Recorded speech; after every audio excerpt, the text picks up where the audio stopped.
Hola amigos, hoy les voy a mostrar cómo hacer para cantear un tablón de 2 pulgadas con router de mano utilizando una fresa copiadora invertida. Vamos a utilizar un tablón bien recto para que le sirva de plantilla al rulemán copiador de la fresa. Vamos a pasar el router a la mayor profundidad que nos permita la fresa. Luego de hacer una pasada completa, retiraremos el tablón que utilizamos de plantilla y usaremos como guía para el copiador la parte del tablón ruteada previamente.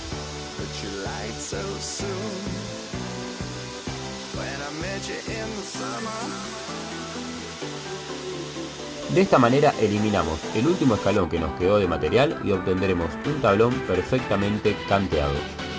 Espero que les haya servido. Abrazo para todos.